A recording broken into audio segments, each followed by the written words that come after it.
What is going on, guys? Craig 1287 here, bringing you yet another Betafield 4 video. This time going to be looking at the new mode that was released for the beta, Obliteration, and obviously this is going to be through the spectator mode. Some really cool shots in this. The spectator mode, pretty darn awesome.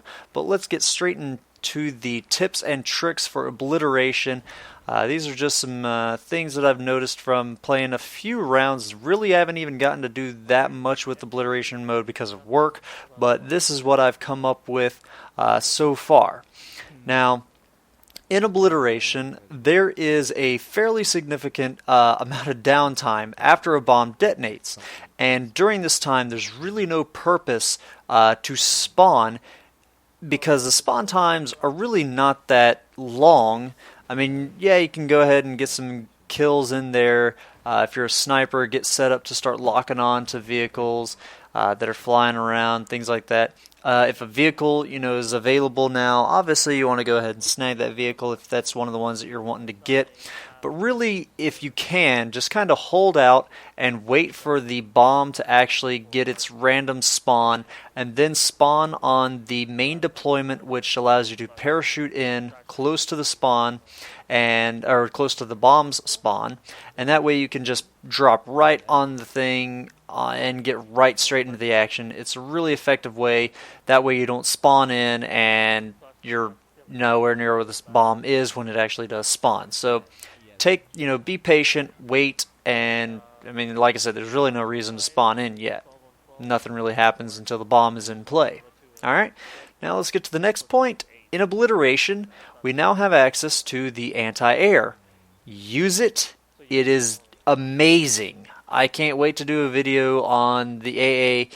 It is incredibly effective, obviously against air, but in Obliteration, because of the whole parachuting aspect, you can actually use it to snipe guys out of the air as they're parachuting down. It isn't the greatest against infantry. It actually does take quite a few rounds. You're going to have to burst pretty effectively to take out infantry, but it still is incredibly deadly. The main minigun has unlimited ammo. It only overheats, but it is unlimited ammo, unlike most vehicle weapons, so it's just great in that regard. But also it's got, the secondary weapon. You start off with 4 lock-on rockets per reload. It is amazingly effective against taking out air, but the main minigun on the anti-air is incredibly effective against armor. I've taken out quite a few tanks, APCs, It is extremely deadly. Use this thing. It is so powerful. And air in AA is incredibly important in Obliteration because that is the speediest way to get your teammates, the bomb carriers, to the point. So you really need to have some AA up at all times. Now, I do want to say this. For Obliteration, you need to go into every single match with the mindset that your KD is going to plummet.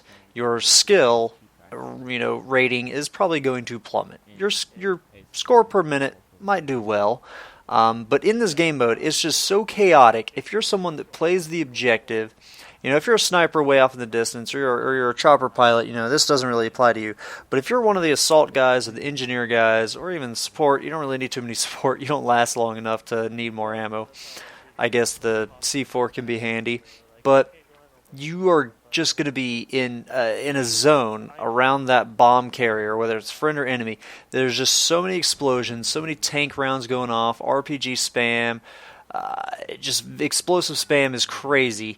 You're going to want to run something that has the flak upgrade, but you're still there's constantly going to be guys at every single direction. You don't know where you're going to be getting shot from. You're going to die a lot, but that's good because if they're shooting you, that means they're not shooting the bomb guy, the bomb carrier, and that keeps them alive for just a little bit longer. That helps, but it's going to kill your stats. So know that going into this game mode, that it is going to be chaotic and you're going to look bad all the time, and it's going to hurt your stats if that's stuff that you care about.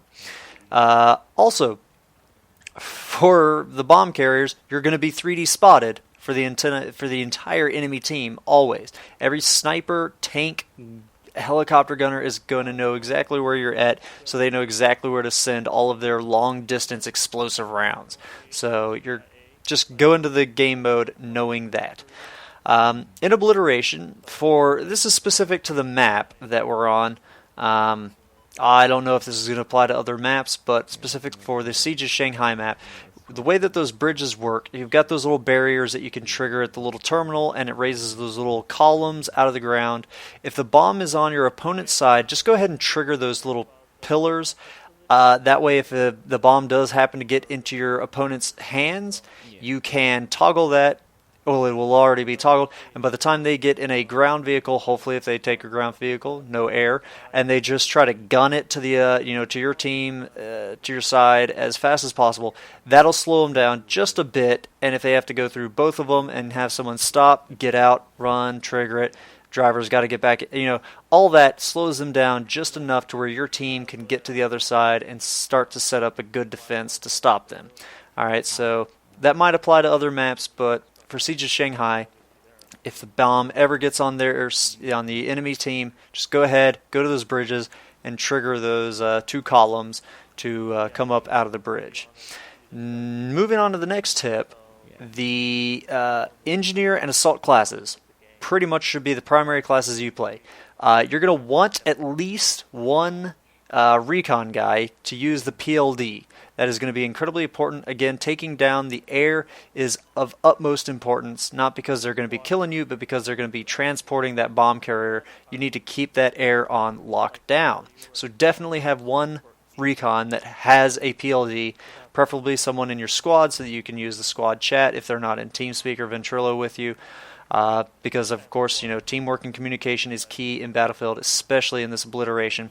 But yeah, you don't really need too many support. The recon guy can have C4, but you want stuff that can shoot at a distance. That's why engineer is going to be important. You don't want to have to be C4ing. These tanks and stuff are going to be shooting at that bomb carrier from way far away. You want to be able to lock onto the air that's flying above, so you really want engineers, assaults, and then that one recon. And assault's just important because you guys are going to be needing revives and health constantly. Because again, you're just going to be taking massive amounts of damage all the time if you're with the bomb carrier. That's pretty much what I have to say about that. PLD and long distance AT, very, very, very important. And now for the last tip in Obliteration, do all that you can to keep the bomb out of the water. I have had quite a few rounds where the bomb gets in the water and ends up staying there for so long. There's no attack boat that I can tell for Obliteration. Maybe once that building comes down, but that building actually does not come down that often. People really don't care about it when it's the Obliteration mode. I think I've seen it maybe drop twice, and the round ended shortly after, so I don't know if the attack boat spawns. But even then, I mean, with all the air and stuff, it is hard to get that bomb out of the water. So do what you can to try to keep it out of the water. Alright, that's pretty much all I've got right now for tips and tricks for the game mode. I am going to give you kind of just 3 points of my thoughts on the game mode as a whole. I mean, it's a great game mode, but it needs I think it should have... It's got a timer now. The beta did add in a timer, but it's still server controlled, and there's still some servers out there that let it go way up into the hour-long range, and it really doesn't. You need to have that short time to really push people to actually get it to end the round. Otherwise, you just get those people that steal the bomb and they just run around aimlessly and try to troll the team and things like that. So you really, really need to have it be a short amount of time. Try to find servers that don't allow it to go past 45 minutes, and even that's real long. So try to find servers with a short time frame. It would be nice if they added in ticket counts to this mode, but I doubt that'll happen. I'm thinking they're going to stick with just the time frame.